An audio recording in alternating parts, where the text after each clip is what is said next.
जय हिंद मेरे प्यारे साथियों। और इस प्यारी सी वीडियो में आप सभी का बहुत ही स्वागत है। साथियों, हम लोग यहाँ पर 10 क्वेश्चंस डिस्कस कर रहे होंगे जो कि काफ़ी इम्पोर्टेंट क्वेश्चन होने वाला है। यदि आप लोग यूपी पुलिस कांस्टेबल या फिर एसएससी जीडी या फिर आरपीएफ कांस्टेबल की तैयारी करते हैं तो आप सभी के लिए काफ़ी इम्पोर्टेंट ये वीडियो रहने वाली है। मेरे साथियों, आप लोगों को मात्र यहाँ पर 10 मिनट देना है और 10 मिनट में मैं 10 क्वेश्चंस करा रहा हूँगा और करंट अफेयर अगर पूछा जाएगा तो यहीं से आपको देखने को मिलेगा। साथियों, किसी भी हम लोग वीडियो शुरू करने से पहले माँ सरस्वती का आवाहन करते हैं और आप सभी के लिए एक बहुत ही शानदार मोटिवेशन कोड है जो कि आप लोगों को ऊर्जावान बनाएगा और पढ़ाई के प्रति आप लोगों को और रुझान बनाएगा। साथियों, यहाँ पर आप लोग इसको ध्यान से सुनिएगा। अपनी नज़र हमेशा उस चीज़ पर रखो जिसे तुम पाना चाहते हो, उस पर नहीं जिसे तुम खो चुके हो। मेरे साथियों, जो पास्ट में हो चुका है उन चीज़ों पर मत ध्यान दीजिए, जो प्रेजेंट पे है उस पर ध्यान दीजिए, उसी में जीना सीखिए और उसी में खुश रहिए।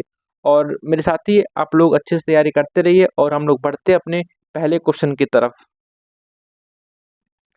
मेरे साथियों, पहला क्वेश्चन काफ़ी इम्पोर्टेंट है और आपके परीक्षा में पूछे जाने की प्रबल संभावना भी है।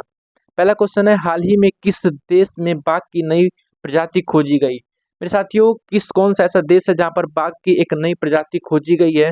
क्या वो भारत है या फिर वो ईरान है या फिर ब्राज़ील है या फिर जापान है? तो इसका सही आंसर क्या हो जाएगा? इसका सही आंसर यहाँ पर ब्राज़ील हो जाएगा। ब्राज़ील में हाल ही में बाघ की एक नई प्रजाति खोजी गई है जो कि काफ़ी बेहतरीन क्वेश्चन है।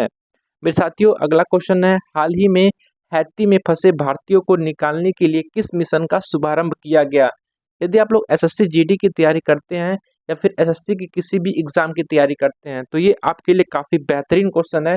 क्योंकि दोस्तों, अगर मैं बात करता हूँ तो ऑपरेशन इंद्रवती है या फिर सक्सेस मिशन है, फिर टारगेट इंडियन पब्लिक या फिर ऑपरेशन इंडियन पीपल सर्विस है। तो मेरे साथियों, इसका हाल ही में जो ऑपरेशन इंद्रावती इसका सही आंसर होने वाला है।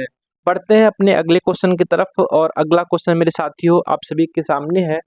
हाल ही में किस भारतीय को इंडोनेशिया में संयुक्त राष्ट्र का स्थानीय समन्वय नियुक्त किया गया? क्या वो हमारे प्रधानमंत्री नरेंद्र मोदी हैं या फिर गीता सबरकवाल हैं या फिर अमित शाह हैं या फिर सुंदर पिचाई जी हैं? तो गीता सबरवाल यहाँ पर सही आंसर हो जाएगा, जो कि काफी बेहतरीन क्वेश्चन है मेरे साथियों। अगला क्वेश्चन है, हाल ही में चर्चा में रहा कांवर ताल कहाँ स्थित है? मेरे शेर, ये जो कांवर ताल है ये बहुत ही फेमस ताल है और ये किस राज्य में स्थित है आप सभी को ये बताना है। क्या ये गुजरात में है या फिर पश्चिम बंगाल में है या फिर उड़ीसा में है या फिर बिहार में है? तो मेरे साथियों, ये बिहार में हो जाता है। ऑप्शन नंबर यहाँ पर डी सही हो जाता है। हम लोग बढ़ते हैं अपनी अगले क्वेश्चन की तरफ और अगला क्वेश्चन है, G7 शिखर सम्मेलन 2024 किस देश में आयोजित किया जाएगा? मेरे साथियों, G7 हो गया या फिर G20 हो गया, ये सारे क्वेश्चन काफी बेहतरीन हो जाते हैं। तो G7 शिखर सम्मेलन की बात करता हूँ जो कि 2024 में किस देश में होने वाला है। तो क्या वो भारत में होने वाला है, इटली में, अमेरिका में या फिर रूस में होने वाला है? तो 2024 वाला आप लोगों का यहाँ पर इटली में होने वाला है। तो साथियों, अगला क्वेश्चन है यहाँ पर, भारतीय कुश्ती महासंघ के एथलीट आयोग के अध्यक्ष के रूप में किसे चुना गया है? क्या मेरी कॉम को चुना गया है या फिर ग्रेट खली या फिर नरसिंह यादव या फिर राजनाथ सिंह? मेरे साथियों, एमसी मेरी कॉम एक बहुत ही इम्पोर्टेंट यहाँ पर खिलाड़ी हैं, कुश्ती करती हैं और ये जो है आप लोगों का इनकी जो पुस्तक है, आत्मकथा है जो कि अनब्रेकेबल, जो कि काफ़ी इम्पोर्टेंट हो जाती है। बाकी इस प्रश्न का उत्तर क्या होने वाला है? इस प्रश्न का सही उत्तर नरसिंह यादव यहाँ पर हो जाएगा। हम लोग बढ़ते हैं अपने अगले बेहतरीन क्वेश्चन की तरफ और हमारा अगला क्वेश्चन कौन सा होने वाला है? तो अगला क्वेश्चन यहाँ पर है, आरबीआई की डिप्टी गवर्नर टी रविशंकर का कार्यकाल कितने वर्षों के लिए बढ़ाया गया? आरबीआई के बारे में आप सभी लोग जानते हैं कि हाँ, आरबीआई के यहाँ पर जो राष्ट्रीयकरण हुआ था 1949 में हुआ था। बाकी इसकी जो है स्थापना 1935 में हुई थी और मेरे साथियों, ये जो है कि 1934 में इसका जो है कि अनावरण यहाँ पर हुआ था। तो ये सारी इंपॉर्टेंट क्वेश्चन है। बाकी आरबीआई के गवर्नर यहाँ इस समय शक्तिकांत दास साहब जी हैं। तो जो हमारे डिप्टी गवर्नर हैं, जो कि 4 डिप्टी गवर्नर आरबीआई में हो रहे होते हैं, जिनमें से एक डिप्टी गवर्नर जिनका नाम टी रविशंकर था, उनका कार्यकाल कितने वर्षों के लिए बढ़ाया गया है? तो 1 वर्षों के लिए मेरे प्यारे साथी यहाँ पर बढ़ाया गया है। अगला प्रश्न है, हाल ही में किस देश की संसद ने रवांडा प्रवासी विधेयक यहाँ पर पारित किया? मेरे साथी, जो रवांडा प्रवासी विधेयक है, ये बहुत ही इंपॉर्टेंट क्वेश्चन हो जाता है आप सभी के लिए। इसको आप लोग मेरे से यहाँ पर छाप रहे होंगे। तो यहाँ पर जो ब्रिटेन, इसका यहाँ पर सही आंसर हो जाता है। हम लोग बढ़ते हैं अपने नेक्स्ट क्वेश्चन की तरफ, और अगला क्वेश्चन भी काफी बेहतरीन क्वेश्चन है। हाल ही में 21वां आयरिश फिल्म और टीवी अकादमी सर्वश्रेष्ठ नेता का पुरस्कार किसे जीता है?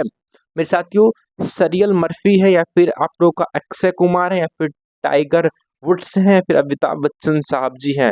तो इसका सही आंसर सिलियन मर्फी यानी कि ऑप्शन नंबर ए सही हो जाता है। तो जो आयरिश फिल्म और टीवी अकादमी का सर्वश्रेष्ठ नेता का पुरस्कार इन्हें दिया गया है। और अगला प्रश्न है, हाल ही में किस अस्पताल को लगातार 5वें वर्ष भारत के सर्वश्रेष्ठ निजी अस्पताल के खिलाफ किताब से यहाँ पर नवाजा गया है? तो सर्वश्रेष्ठ अस्पताल है यहाँ पर भारत में। वैसे अस्पतालों की हम बात करते हैं मेरे साथियों, ये जो हॉस्पिटल्स हैं, इस प्रकार इस समय जो है यहाँ पर बस एक धंधा हो गया है बेवकूफ़ बनाने का। लेकिन मेरे साथियों, सबसे जो शानदार अस्पताल है, उसका किताब कौन जीता है? आईसीयू, या फिर एम्स लखनऊ, या फिर वेदांता गुरुग्राम, या फिर सरकारी मेडिकल? तो यहाँ पर आप लोगों का सही आंसर क्या हो जाएगा? आप लोगों का ये वेदांता नहीं है मेरे साथियों, थोड़ा टाइपिस्ट महोत्सव से गलती हो गई है। मेदांता, क्या मेरे साथियों? मेदांता। ये जो मेदांता गुरुग्राम का हॉस्पिटल है, यहाँ पर इसे जो है यहाँ पर सर्वश्रेष्ठ अस्पताल का खिताब यहाँ पर जीता है। दोस्तों, यहाँ पर 10 क्वेश्चन थे, और 10 के 10 यहाँ पर काफ़ी इंपॉर्टेंट क्वेश्चन थे। आप सभी लोग इस सारे क्वेश्चंस को नोट डाउन कर रहे होंगे, और मेरे साथियों, मैं दावा के साथ कह सकता हूँ कि क्वेश्चन आपको यहीं से देखने को मिलेंगे। बाकी मेरे साथियों, करंट अफेयर में एक नया शुरुआत करने जा रहा हूँ कि आप लोगों का यहाँ पर डेली तो करंट अफेयर चलेगा ही, लेकिन आप लोगों का मंथली यहाँ पर करंट अफेयर भी हम लोग चलाएंगे, वीकली भी करंट अफेयर चलाएंगे। मतलब करंट अफेयर को इतना मजबूत कर देंगे कि आप लोगों को करंट अफेयर में कोई दिक्कत होने नहीं देंगे। बाकी मेरे साथियों, अगर आप लोगों को वीडियो अच्छी लगी हो तो चैनल को शेयर, सब्सक्राइब एंड लाइक जरूर करिए। जय हिंद फ्रेंड्स।